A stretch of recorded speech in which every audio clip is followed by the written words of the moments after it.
सब चाहते हैं कि आप दोनों बोले तो मैं बीच बीच में नहीं आऊँगा। मैं चाहता हूँ पुंज जी आप यहाँ आएँ। और पुंज प्रकाश, आप राष्ट्रीय नाट्य विद्यालय के स्नातक, पिछले 2 दशकों से युवा रंगकर्मियों के साथ प्रयोगधर्मी रंगकर्म कर रहे हैं। आप अभिनेता, निर्देशक, लेखक के तौर पर देश में जाने जाते हैं। हम चाहते हैं कि आप वर्तमान रंगमंच में युवाओं की दशा एवं दिशा जैसे विषय पर रोशनी डालें। पुंज प्रकाश।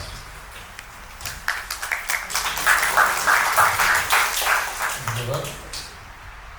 आदरणीय अभिजीत सर, मृदुला मैम, राजेश भाई, सुरमोहन सर उपस्थित हैं, सबको प्रणाम करता हूँ। और अपनी बात कुछ बहुत ही प्रैक्टिकल बातें करने की कोशिश करूँगा, क्योंकि पिछले जितने भी साल से मतलब after the pass out from the national school of drama, मैंने हमारे जैसे लोगों ने एक चीज़ रियलाइज़ किया कि हमारे शहर में हमारे लिए बहुत आसान था वहाँ से मुंबई का रास्ता पकड़ लेना और अपने लिए एक लैविश लाइफ और एक स्टार की ज़िंदगी पाने की कोशिश करना वो आसान रास्ता है। लेकिन हमने अपने लिए शायद एक चुनौतीपूर्ण रास्ता अपनाया कि नहीं, हम उस चीज़ की कमी पूरा करेंगे जिसकी कमी हम राष्ट्रीय नाट्य विद्यालय आने से पहले अपने शहर में पा रहे थे। क्योंकि हमारे शहर में नाटक हो रहे थे और अत्यधिक मात्रा में नाटक हो रहे थे और नाटक का स्तर भी 90 के दशक में काफ़ी अच्छा था। लेकिन जो सबसे बड़ी चीज़ जो लैक कर रहे थे हम लोग की एक्टर की जो ट्रेनिंग होती है कि आप बल्ला तो पकड़ा दे रहे हो और सीधा मैच में उतार दे रहे हो। अब वो लग गया हो सहवाग की तरह, उसका हैंड एंड आई का कॉम्बिनेशन अच्छा है तब तो ठीक है, लग गया तो छक्का है, नहीं तो आउट हो जा रहा है, वो पहली बॉल पे आउट हो जा रहा है। तो ये जो ट्रायल और एरर का जो सिद्धांत है, जिसपे शायद जो कहते हैं शौकिया रंगमंच करने जो उनके पैरोकार हैं वो उससे बहुत गर्व करते हैं कि हम ट्रायल और एरर के तहत काम करते हैं। मुझे हमेशा लगा कि नहीं, ये बहुत ही आत्महत्या करने वाला एक प्रक्रिया है, क्योंकि एक अभिनेता उसको पता ही नहीं है वो स्टेज पे क्या कर रहा है। वो पूरी तरह से बहुत मासूम है और पूरी तरह से अपने ग्रुप और अपने गुरु और अपने डायरेक्टर के प्रति समर्पित है और वो चला जा रहा है तो पता चल रहा है कि भाई वो सुर नहीं भी लग रहा है तो फुल कॉन्फिडेंस में गा रहा है।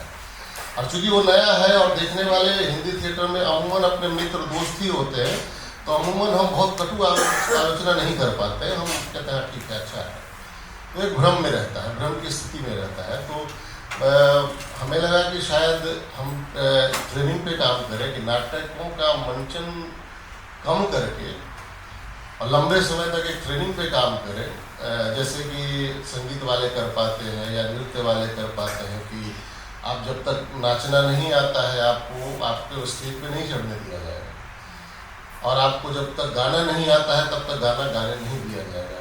आप ऐसा नहीं है कि थिएटर में पहले दिन आते हैं तो महीना रिहर्सल करके वो स्टेज पे चले जाते हैं और वो परफॉर्म करने लगते हैं। तो कोशिश यही थी हमारी कि हम एक ऐसी युवाओं का मतलब है उसका उम्र से मतलब फिजिकल उम्र से कोई लेना देना नहीं है, मैं मेंटल एज की बात कर रहा हूँ। एक इंसान जो है वो मैं समझता हूँ कि 20+40 होता है और वही इंसान जो है 20 का होकर के भी उसको देख करके लगता नहीं कि आदमी 20 का है, मतलब उसको देख कर ही लगता है कि वो डिप्रेशन आ जाएगा कि थोड़ा दूर रहो भाई। तो ये जब कोशिश की तो हमें जो चुनौतियाँ इस दौरान मतलब पिछले 20 सालों में जो सबसे बड़ी चुनौती जो निकल करके सामने आई, उस पर अगर गहरे से चिंतन किया तो लगा कि नहीं, समस्या तो कहीं और है। जैसे अगर बिहार जैसे प्रदेश की बात करूं तो बिहार जैसे प्रदेश में एक ज़माने में जो है भिखारी ठाकुर जैसा आदमी होता है जो लोक संगीत को उठा करके और लोग के दर्द और दुख को उठा करके और वो सामने लेकर के आते हैं। तो पता चलता है कि आप बिहार के गाँव में चले जाइए तो आज के समय में, चूँकि उससे पहले क्या होता है, उससे पहले हो रहा है कि एक क्रांति होती है जिसको माइक्रोफोन बोलते हैं, माइक्रोफोन आ जाता है और रिकॉर्डेड म्यूजिक बजना शुरू हो जाता है। ये मैं 80 के दशक की बात कर रहा हूँ, 83 2 के आसपास की गांव-गांव में लगभग हर गांव में एक माइक आ गया है जिस पर रिकॉर्डेड फिल्मी म्यूजिक बजना शुरू हो गया है। उसकी वजह से क्या हुआ, मतलब सिर्फ उसकी वजह से नहीं बल्कि और भी चीज़ें कि जो एक परंपरा थी कि हम गाएंगे रोज और बजाएंगे, जैसे हर मंदिर में आरती होती थी। मैं जब बहुत छोटा था तो मेरे अंदर सुर ताल लय इसलिए आया क्योंकि मेरे गांव में आरती होती थी और आरती जो है वो रोज जो है कम से कम 1.5 से 2 घंटे होगा और कोई हमारे चचा या कोई भी है वो शाम में पकड़ के ले जाते थे उस आरती में उनको गाना गाना है और झाल पकड़ा देते थे और झाल है कि झाल भी बजा रहा है और झाल अगर गलत बजता था तो उसकी हुनी से ऐसे छाती में भी पड़ता था। तो ये ट्रेनिंग चल रही थी जो बाद में बहुत काम आया। जब थिएटर में आया तो मैं गा सकता था, मैं डांस कर सकता था, मैं झाल बजा सकता था, मैं ढोलक बजा सकता था, मैं हारमोनियम का सुर पहचान लेता था, इतना मेरे पास जानकारी थी। लेकिन अभी क्या हुआ है, पिछले 90 के दशक के बाद 2000 में और अभी के दशक में वो पूरी तरह से, अब तो इतना हो गया कि पूरी तरह से डीजे और इतना हाई वॉल्यूम में वो, और वो भी अगर आपने भोजपुरी गाने सुने होंगे तो वो उसकी ऑटो ट्यून वॉइस में जो है वो चलता है, ऑटो ट्यून किया जाता है। एक बेसुर आदमी गाता है उसको ऑटो ट्यून करके सुर में लाया जाता है और उसके बाद इंस्ट्रूमेंट भी जो है वो बहुत ही स्टीरियो इंस्ट्रूमेंट है, वो भी रियल इंस्ट्रूमेंट नहीं बज रहे हैं, वो कंप्यूटराइज इंस्ट्रूमेंट बज रहे हैं। तो जिस पीढ़ी के कान में ये डीजे ही गया है, जो बेचारा पैदा हुआ है, जिसने लोरी नहीं सुना, जिसने सुहर नहीं सुना, जिसने आरती नहीं गाई, जिसने झाल नहीं बजाया, जिसने ढोलक का थाप नहीं सुना, उस पीढ़ी के अंदर क्या जाएगा। तो जब वो आता है उसकी इच्छा तो है, उसके अंदर ये है उसको अभिनेता बनना है, लेकिन जब वो आता है हम साफ साफ दिखता है कि वो जो गाना था ना कि सुर है न ताल है आजा समरिया आ, तो बोला कि न सुर है न ताल है, तो ये क्या होगा। मुझे एक लाइन याद आती है, किसी मैं वक्तव्य में सुन रहा था, उन्होंने बात कही थी कि युद्ध क्या है। युद्ध जो है 2 देशों के बीच सुर और ताल का लय का नाम लेना, इसको युद्ध बोलते हैं। तो ये व्याख्या है। तो हम बोले भाई ये जो अभिनेता है, जो अभिनेता बनने आया है, उसकी इच्छा तो है अभिनेता बनने की, पूरी चाहत है इच्छा अभिनेता बनने की, लेकिन उसके अंदर न सुर है, न ताल है, न लय है। तो क्या करना पड़ेगा। आज दूसरी एक बात और थी कि बचपन में कबड्डी था, इस तरह के खेल थे जिससे फिजिकल एक्टिविटी होती थी, और फिर वो भी गायब है। तो उसका शरीर अकड़ा हुआ है, और शरीर अकड़ने से दिमाग अकड़ा हुआ है, और उसके अंदर न सुर है, न ताल है, न लय। मैं अपवादों की बात नहीं कर रहा हूँ, कुछ बच्चे अपवाद भी हैं जिसके अंदर है, वो शायद उनके घर में अपनी एक परंपरा है या कुछ है।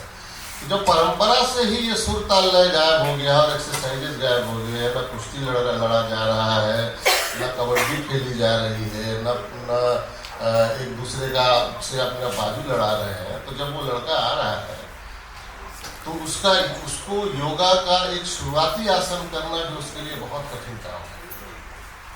अब उसका जो आदर्श है वो कुछ और है, क्योंकि आज के ज़माने में अब कहेंगे सोशल मीडिया है, वो बेचारा इस बात से ओवरलोडेड है कि बेलशन का एक लड़का जो है आज बॉलीवुड का स्टार बन गया, तो हम क्यों नहीं बन सकते। ओवरलोडेड है, उसके ऊपर बोझ है कि एक गांव का लड़का निकला है मधुबनी। ये आप बहुत आश्चर्य की बात है, जब मनोज भाई कई फिल्मों में आए और थोड़ा हिट हुए, तो मधुबनी और उस इलाके का एक पूरा हुजूम आया पटना कि उसको एक्टर बन गया, जिसमें पंकज भी थे उसी हुजूम में।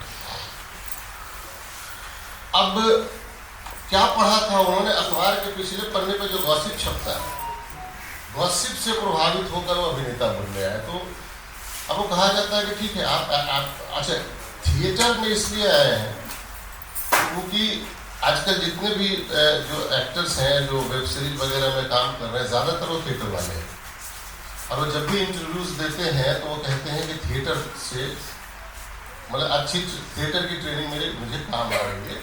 तो सामने वाले ने ये पढ़ा और उसको लगा कि थिएटर करके हम भी एक्टर बन जाएंगे, क्योंकि वो बन गए थे। अब है कि हम थिएटर करना चाहते हैं थिएटर हम स्वीकार करना चाहते हैं थिएटर को, थिएटर आपको स्वीकार करने के लिए तैयार है कि नहीं, ये कैसे तय होगा? हम अपने लायक थिएटर को समझ रहे हैं, थिएटर के लायक भी आप हैं कि नहीं है। तो इसमें चूंकि हम देखेंगे इस दौरान जो जिसकी बात मैम कर रही थी अपने आखिरी पैरा में अपने स्पीच के लिए, कि कंसर्न क्या है कि थिएटर क्यों करना, तो उनको थिएटर करना ही नहीं है। वैसे एक लंबी फहरिस्त है, पिछले 20 साल से मैं एक ऐसा अभिनेता ढूंढ रहा हूँ या एक ऐसा रंगकर्मी ढूंढ रहा हूँ जो बतौर ऑर्गेनाइजर या बतौर ग्रुप संचालक मेरा थोड़ा सा बोझ अपने कंधे पर ले सके। वो नहीं है, इसलिए नहीं है कि इश्क जो है फिल्म से लगा है और वेब सीरीज से लगा है, साथ में थिएटर के रह रहे हैं, तो उनको सब बात भी समझ में नहीं आती जो पढ़ाई जाती है। क्योंकि मैं तो थिएटर वाला हूँ, थिएटर पढ़ाऊंगा, मैं फिल्म नहीं करता और मैं फिल्म का एक्सपर्ट भी नहीं हूँ, फिल्म पढ़ाऊंगा ही नहीं। अब उनको ये भी नहीं समझ में आता कि भाई थिएटर करने से कोई एक्टर नहीं बन जाता। जो लोग ये इंटरव्यू दे रहे हैं वो बीच का पोर्शन भूल छोड़ दे रहे हैं कि उनका अपना मंथन भी है, चिंतन भी है। जो लोग दोनों विधा में काम करते हैं वो जानते हैं कि कैसे शिफ्ट करते हैं अपने आप को। कि अगर थिएटर वाली एक्टिंग जो है, अंकुर जी बहुत मजाक में कहते थे एक बात कि कुछ डायरेक्टर ऐसे हैं कि उनको थिएटर करने को दो तो सिनेमा बनाने लगते हैं और सिनेमा करने को दो तो थिएटर करने लगते हैं। तो ये विधा के शिफ्टिंग उनको नहीं, शायद वो अच्छे डायरेक्टर हैं, वो तो थिएटर के अच्छे डायरेक्टर हैं, फिल्म में वो अच्छे डायरेक्टर। जैसे मनोहर सिंह और नसीर साहब को जो जिन्होंने स्टेज पे देखा है उन्हें मालूम है कि उनका रेंज कुछ और है, एक्टिंग का रेंज कुछ और है।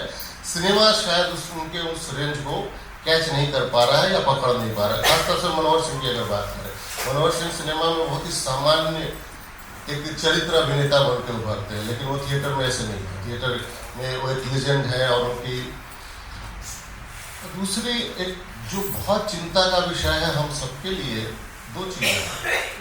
पहला है कि बिहार जैसे स्टेट में सबसे अच्छे तरीके से और शायद यूपी में भी जिस चीज़ की सबसे बड़ी हत्या की गई है उसको कहते हैं शिक्षा। ये सही एजुकेशन है ही नहीं। ये जो अभी पीढ़ी आई है वो कॉलेज जाती नहीं, कॉलेज में एडमिशन लिया है, स्कूल में एडमिशन लिया है, जाती नहीं, वो सिर्फ एग्जाम देने जाते हैं। अब मेरी समझ में नहीं आता तो तुम एग्जाम किस बात का देते हो जब पढ़ाई नहीं होती या पढ़ते ही नहीं हो? किस बात का एग्जाम है? तो भैया तो वो कहीं सेंटर अपना देख लेता है और सेंटर के हिसाब से जहाँ खुलेआम गेस्ट पेपर खोल करके और लिखा जाता है और डिग्री वो पाई जाती है। तो बोले इस शिक्षा का होगा क्या? ये तो अपने आप को धोखा देना है, अपने पेरेंट्स को धोखा देना है, अपने समाज को धोखा देना है। ये इनको समझ में नहीं आ रहा। मैं व्यवस्था की बात नहीं कर रहा हूँ क्योंकि व्यवस्था हम ही बनाते हैं, कोई और नहीं बनाता। हम सब वोटर हैं और हम ही चुनते हैं कि हमें तो जैसे हम वैसी व्यवस्था, जैसे व्यवस्था वैसे हम एक दूसरे के पूरे। तो आपके सामने एक ऐसा युवा है जो पूरी तरह से जिसको बोलते हैं इलाका ही साफ है अधिकतर, कि ना उसमें बौद्धिक समझ है, ना उसका शरीर चलता है और ना उसका मतलब कमाल की बात यह है कि सामने स्क्रिप्ट दे दीजिए वो शायद 4 लाइन सही से पढ़ नहीं सकता। मतलब अगर पढ़ रहा है तो उसका अर्थ उसको नहीं समझ में आ रहा है। और अंधाधुन जैसी स्क्रिप्ट की तो खैर वो तो, लेकिन कॉन्फिडेंस इतना है कि वो अंधाधुन 8 दिन में खेल देता है। कॉन्फिडेंस लेवल 8 दिन में अंधाधुन और कहता है कि भैया आइएगा देखने, हमें 8 दिन मिलेगा। मैं हाथ जोड़ लेता हूँ, भाई मेरी इतनी हिम्मत नहीं है। और उसके बाद जब आप देखने जाते हो तो पता चलता है कि जो पहला अध्याय है अंधाधुन का, जो पहला चैप्टर है वो एडिट कर देता है। इसलिए एडिट कर देता है कि उसमें संस्कृत के श्लोक हैं जो वो क्या उनके ब्रह्मा ना बोल पाएंगे, तो एडिट करते अपने हिसाब से। ये मेरा धनुष है, धनुष अश्वत्थामा का, ये उनकी स्पीच है। और स्पीच ये है कि आषाढ़ का पहला दिन और ऐसी वर्षा में। अब कहते हैं भैया बहुत कोशिश किया हम लोग शुद्ध बोलने का। तो इस कॉन्फिडेंस अब इनसे टकराहट जब होती है, जब तो कमाल की बात है कि मुझे मेरे साथ काम करने वाले या मुझे मेरे काम करते हुए देखने वाले मुझे जल्लाद बोलते हैं कि जल्लाद इसलिए बोलते हैं कि पहली लाइन आषाढ़ का पहला दिन बोलो, दूसरी लाइन पे बाद में चले, तो समझ में आता है कि ये छोड़ दो, आषाढ़ का एक दिन हटा दो, स्क्रिप्ट आउट क से शुरू करते हैं। बोला क भी छोड़ दो, क भी बड़ा प्रॉब्लम है यार, क्योंकि उसमें भी दो चीजें क और अ है, तो आउट ध्वनि पे चलते हैं। तो कहता है ये क्या बात है, हम तो एक्टर बनने आए थे, स्क्रिप्ट दो। एक लड़के ने बोला ऐसा रोल दीजिए भैया कि फाड़ दे, दिखा देना।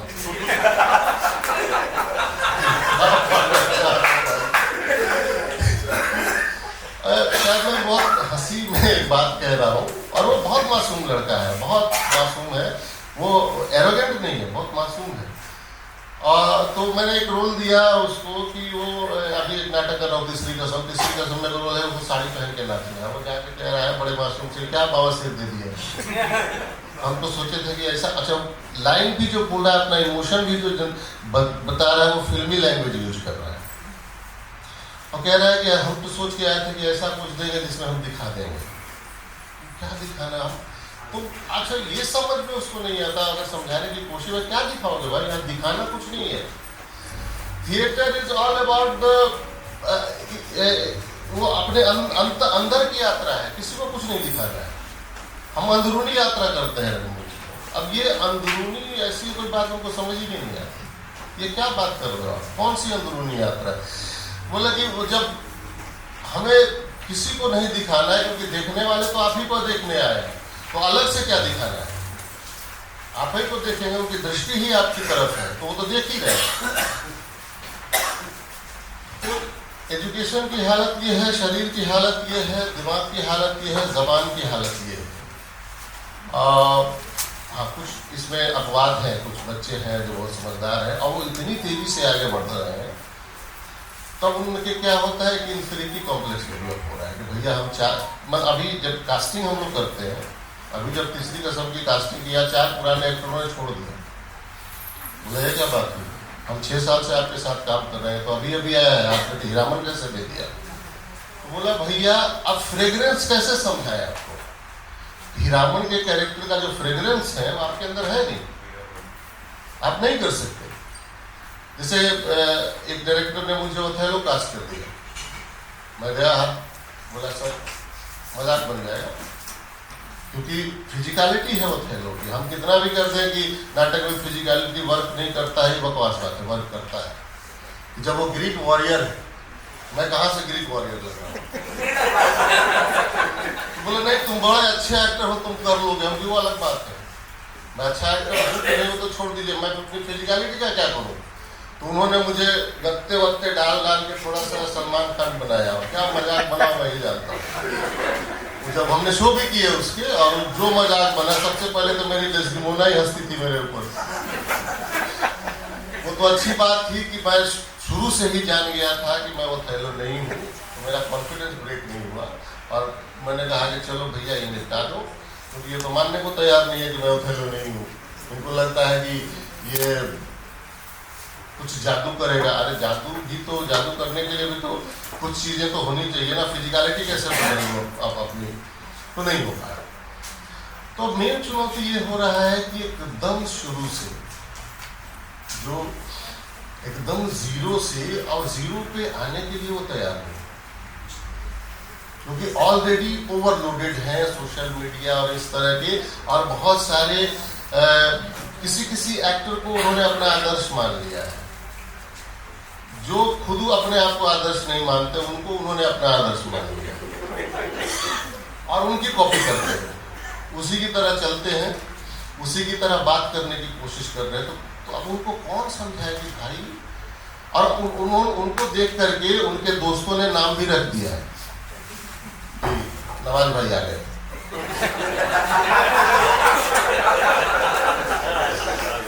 और उसमें खुश है, उसको नवाज बोला जा रहा है। अब उसको कैसे समझाया जाए, किस लेवल से समझाया जाए कि नवाज भाई अपना स्ट्रगल है, अपना सब कुछ है। आप किसी के टैलेंट और किसी प्रतिभा को चूस नहीं सकते। कोई अर्थिंग थोड़ी है भैया, कोई करंट थोड़ी प्रवाहित हो रहा है उसमें जो है ऑक्सी फंसा के जो है अपने घर में दिया जला लिए, नहीं चलेगा। आपको अपनी सर्च करनी है। इस सर्च में क्या हो रहा है कि परसेंटेज जो है वो जो थिएटर में आने वाले युवाओं के परसेंटेज तो बहुत ज़्यादा है, लेकिन मोह भंग भी बहुत जल्दी हो रहा है। और बहुत जल्दी के क्रम में मतलब कि अभी मैं प्रैक्टिकल आपको बात करूं तो पिछली बार जब हम लोगों ने वर्कशॉप किया था तो एप्लीकेशन आए थे 320, हमने रखा 85। अभी जो हमारे साथ काम कर रहे हैं उस 85 में से सिर्फ 16 लोग बचे, बाकी का जो है मोह भंग हो गया। उसमें से कुछ जो है उन्होंने कहा कि सीधा सिनेमा करो, दिमाग खराब कर रहा है, इसके वो सीधा मुंबई चले। तो हम जो पूछते भैया मुंबई कैसे जाया जाता है, मतलब ट्रेन से जाया जाता है, प्लेन से जाया जाता है, तो चलेगा।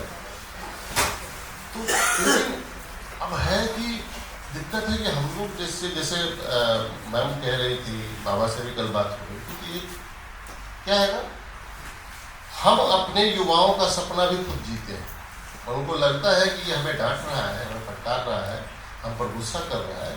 लेकिन एक गुरु जो होता है अपने शागिर्दों की, मतलब मैं समझने के लिए गुरु और शागिर्द बोल रहा हूँ, बाकी थिएटर में सब फ्रेंड दोस्त होते हैं।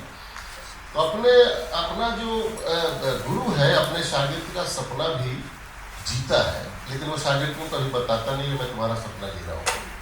शागिर्द को लगता है, शागिर्द अगर सेंसिटिव होगा तो वो समझेगा ये जो मुझे डांटा जा रहा है, मुझे बार बार खड़ा करने और चलने और मुझे कब और जब बोलने के लिए, उसमें मुझे कोई नीचा दिखाने वाली बात नहीं है, दरअसल मुझे नहीं आता है और ये ठीक किया जा रहा है। ये बात बहुत कम लोग समझ पा रहे हैं अभी के समय में, क्योंकि वो जो जैसे एक लड़का आया और अपने पिताजी को लेकर आया, उसके पिताजी ने बोला कि देख लीजिए इसका भला हो जाएगा, और मेरे सामने मेरी इतनी हिम्मत नहीं है कि मैं उस बुजुर्ग को ना बोलूँ। तो आया 6 दिन बाद, उस 6 दिन हम लोग उस किताबों में बात कर रहे थे, 6 दिन की बातचीत में उसको समझ में आया कि स्टेनिस्लॉवस्की पढ़ना चाहिए, इससे एक्टर बनता है। तो हमारी लाइब्रेरी से स्टेनिस्लॉवस्की की 3 किताब लेके वो भाग गया। उसके बाद बोला जब स्टेनिस्लॉवस्की पढ़ के ही एक्टर बनना है तो यहाँ आने की क्या जरूरत है, वो भाग गया। अभी वो रील बना रहे और उसके लाइक कर रहे आते हैं, फॉलोअर आते हैं। तो जो बाबा करत एक बात बोलते थे कि सिद्धि और कुसिद्धि, मुझे लगता है, मतलब मैं निराश नहीं हूँ, मैं खरी बात कहना चाहता हूँ ताकि मैं भी किसी मुगालते में न रहूँ और कोई मुगालते में न रहे। कि सिद्धि हमेशा, अब के समय में 1-2 ही बच्चा है जो सिद्ध होना चाहता है, बाकी सब प्रसिद्ध होना चाहते हैं। तो पूछते हैं प्रसिद्ध कैसे हो, तो बोले बहुत आसान है, उसको पटांग सा रील बनाओ, प्रसिद्ध हो जाओगे। भाई कौन गाती है वो सेल्फी मैंने ले लिया, वो न सुर है न ताल है, लेकिन गाना है, इसीलिए वो फेमस भी है गाना, क्योंकि बिना सुर ताल लय का भी गाना हो सकता है।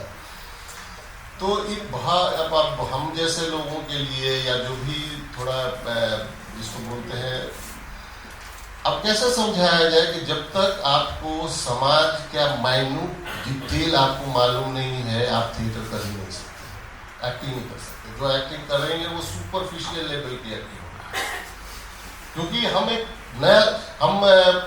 रचनाकर्ता का काम कर रहे होते हैं, एक नई चीज गढ़ रहे होते हैं पूरी तरह से। भले ही स्क्रिप्ट पुरानी हो, लेकिन चरित्र नया होगा, अभिनेता नया होगा, पूरा उसका चरित्र का निर्माण की प्रक्रिया पूरी नहीं होगी। तो भाई मल्लिका या अंबिका या कालिदास या तुलसीदास या फिर अश्वत्थामा, तो जब चरित्र गढ़ने की प्रक्रिया हमको नहीं मालूम, हम सीखे नहीं है, तो हर आदमी वही होगा, वो आएगा, चिल्लाएगा और ऐसे धनुष उठाएगा और बोलेगा ये मेरा धनुष है। वो तो फर्स्ट लेयर का है, उस हर आदमी वो कर, कोई भी आदमी वो कर देगा, थोड़ा खराब करेगा, थोड़ा अच्छा करेगा, लेकिन करेगा तो वही। लेकिन एक नए तरीके से, एक नए आस्वाद के साथ अगर वो आए वो बात कि ये मेरा धनुष है और धनुष अश्वत्थामा था, सामने वाले भी लगे अरे यार हमने तो ये सोचा ही नहीं था कि ऐसे भी हो सकता है। जैसे एक ही गज़ल को जब गुलाम अली गाते हैं तो उसकी तासीर अलग होती है, जब मेहदी हसन साहब गाते हैं तो तासीर अलग होती है, और उसी गज़ल को जब कोई और गाता है तो तासीर अलग होती है, शायद धुन भी अलग होते हैं, सुर लय ताल भी अलग लगाया जाता है। तभी तो वो बात है। नहीं तो एक ही गाना जब एक ही धुन और एक ही सुर ताल में लय, तो मुझे लगता है फिर नए गायक की ज़रूरत क्या है, या नए संगीतकार की ज़रूरत क्या है। इसीलिए एक नए डायरेक्टर की ज़रूरत क्या है, जब वो पिछले 5000 या 10,000 साल से जो परंपरा चली आ रही है, जो सुर लगाया जा रहा है वो भी वही सुर लगवाने की कोशिश कर रहा है। तो उसी तरह का एक नए डायरेक्टर, एक नया एक्टर की ज़रूरत नहीं है मुझे। सिनेमा का ही उदाहरण दें तो वही लोग थोड़े से प्रसिद्ध हो पाते हैं जिनके पास अपनी एक खास शैली है, अलग है, जो सबसे अलग है। और अच्छा है बुरा है वो एक डिबेट का विषय हो सकता है, लेकिन अलग है। जहाँ कुछ अलग होता है, जैसे जब यक्कू होता है वो अलग है, इसीलिए वो याद रह जाता है। या शक्ति कपूर जब कहते हैं आओ, तो वो अलग है कुछ, तो ये याद रह जाता है। हम पॉपुलर फिल्मों का ही उदाहरण है, रिश्ते में हम तुम्हारे बाप होते हैं, हमें लगता है कि ये डायलॉग कोई भी बोल सकता है, जरा बोल के दिखाए, हास्यास्पद हो जाएगा। वो माहौल, वो बेस और वो तैयारी जो है सबके पास नहीं होती है। हम ये करें तो अभी चुनौती ये है सबसे ज़्यादा, मतलब कि थोड़ा ये जो धैर्य और धीरज और साधना वाली जो बात होती है, इसके बिना कैसे कोई कलाकार बन सकता है। कठिन, मतलब मेरे लिए तो ये मुश्किल है कि 7 बजे हम लोग 7 बजे सुबह क्लास शुरू करते हैं, मुझे हमेशा 10 मिनट लेट से शुरू करना पड़ता है। अभी कर देते हैं, अरे सब खत्म ही, समझो सब खत्म ही है तो खत्म ही है वो, तो बस बोल। अब देखो युवाओं की बात कर रहे हैं, कितने युवा हैं, गंभीर विमर्श से भी उनको कोई लेना देना नहीं है कि आप सब युवा हैं, मैं मानता हूँ लेकिन जो आए हैं, जिनके ऊपर अभी वो चक्र मचाएंगे, वो कहाँ है, वो कहीं और चक्र मचा रहे होंगे। वो चक्र भी है कि कुछ और, मतलब बाबा हमको सुनने के लिए आ गए, लेकिन ऐसा तो नहीं है कि आगे युवाओं को जो पता नहीं होगा कि पूंजी और आपजीत सर और मैम जो है राजेश कुछ बोलने वाले, नहीं, कोई इंटरेस्ट ही नहीं है। वो बोर हो जाएंगे, वो नींद आ जाएगी उनको, बोले क्या पकड़ कर रहा है, ये बताओ स्टार कैसे बनेंगे, ये तो इतना सब कुछ है, स्टार कैसे बनेंगे। तो ये सिर्फ हमारे से करने से नहीं होगा, ये युवाओं को भी समझना पड़ेगा और उन माता पिताओं को भी समझना पड़ेगा। मतलब ये बिहार जैसे प्रदेश में बहुत दुख की बात है कि जैसे ही बच्चा बोलता है कि मुझे एक्टर बनना है, उसको अपना संतान मानने से इनकार कर देगा। ऐसे नहीं, तुम कंपटीशन की तैयारी करो, तुम ये करो। मतलब मेरे पास ऐसी मतलब सैकड़ों कहानियां हैं कि उनके पिताजी ने पैसे नहीं दिए। मैं कभी कभी गुस्से में बोल भी देता हूँ कि तुम एक बार अच्छे से पिताजी से बात करो, अगर नहीं मानते हैं तो ऐसे सर्टिफिकेट लेकर उनका नाम काट दो। क्या ऐसे पिताजी की जरूरत क्या है, क्योंकि जब बुढ़ापे में तुम उनकी सेवा नहीं करोगे तब तो वो केस कर सकते हैं तुम्हारे ऊपर। तो ये स्थिति है, मतलब बहुत दुख की बात। मेरे 4-5 एक्टर ऐसे हैं जो बड़े गंभीरता से काम कर रहे हैं, लेकिन उनको ट्यूशन पढ़ाना पड़ रहा है। अब जो बच्चा 3 से 4 घंटे ट्यूशन पढ़ा के अपनी लाइफ का वो खर्च निकाल रहा है, मैं कहता हूँ अगर उनके पिताजी कैपेबल है, अगर देंगे तो वो 3 से 4 घंटे जो है अपने ऊपर काम करेगा अगर, और वो शायद उसके ग्रो में ज़्यादा वो सहूलियत होगी। तो कुछ और बात करते हैं, उन्होंने टोक के जो है वो सारा क्लीन बोल्ड कर दिया। टोकते नहीं, चलते परफॉर्मेंस में है। तो बहुत बहुत धन्यवाद मॉकिंग बर्ड को, क्योंकि जहाँ वो गंभीर विमर्श अब कोई नहीं करना चाहता, कोई चाहता ही नहीं है कि इस तरह की बातचीत हो। अब है कि वो रील बनाना है, तो नाटक में भी रील आ गया है। इसीलिए कोरोना के काल में आप देखिएगा एक डिजिटल थिएटर जैसे कोई विधा पैदा हो गई और हर आदमी डिजिटल थिएटर का मास्टर हो गया और कहा कि यहाँ आइए भाई, आपकी कला 3 डायमेंशन है, 3 डायमेंशनल आर्ट है, आप खुद ही मार रहे हो। इतनी भी तमीज़ नहीं है कि आप उसको 2 डायमेंशनल बना के और खुद हत्या करने पे तुले हुए। जब आदमी घर में बैठे बैठे थिएटर देख सकता है, थिएटर देखने का भ्रम आप पैदा करवा रहे हो, इट मीन्स कि आपको कला से प्यार नहीं है, आप कला के हत्यारे हो, आपको मालूम ही नहीं है। वो होता है ना मुर्गी कि अंडा दे रही है तो अरे एक ही दिन में निकाल लेते हैं सारा अंडा, तो ये वाली स्थिति है। इसलिए कोरोना में बहुत सारे डिजिटल स्टार पैदा हुए और अभी गायब हो गए हैं। वो सबने एक बड़ा चिंतन भी चलाए हुए, दिल्ली के बहुत बड़े चिंतक ने बोला भी ये नई खोज है और इस पर बहुत सारे काम होना चाहिए, और जो ये काम नहीं कर रहे वो पीछे छूट जाएंगे। तो कुछ लोग थे हम लोग जैसे, बाबा जैसे, भाटिंद्र जैसे, राजेश चंद्रा जैसे, आत्मजीत सर जैसे, जिसने बोला कि भाई कला की जो 3 चीज चाहिए, एक एक्टर, एक कम से कम एक ऑडियंस और एक स्टेज, इसके बिना तो मैं करूँगा ही नहीं, चाहे वो उसको खत्म होना है तो हो जाए। और इतने साल से जब 900 साल जो डार्क एज चला यूरोप में तब नहीं खत्म हुआ, तो ये 2-3 साल कोरोना में जब मतलब इतना दम नहीं किसी में है कि थिएटर तो जिंदा रहेगा, यहाँ रहे कहीं और रहे, किसी और रूप में रहे, कोई और करे, हम करें ना करें, कोई और ना कोई करेगा, वो किसी का मोहताज नहीं है। थिएटर तो जिंदा रहेगा, इसकी तो गारंटी है। किस रूप में रहेगा इसकी गारंटी नहीं है। हो सकता है वो डाउनफॉल हो उसका, हो सकता है अप जाए, वो है।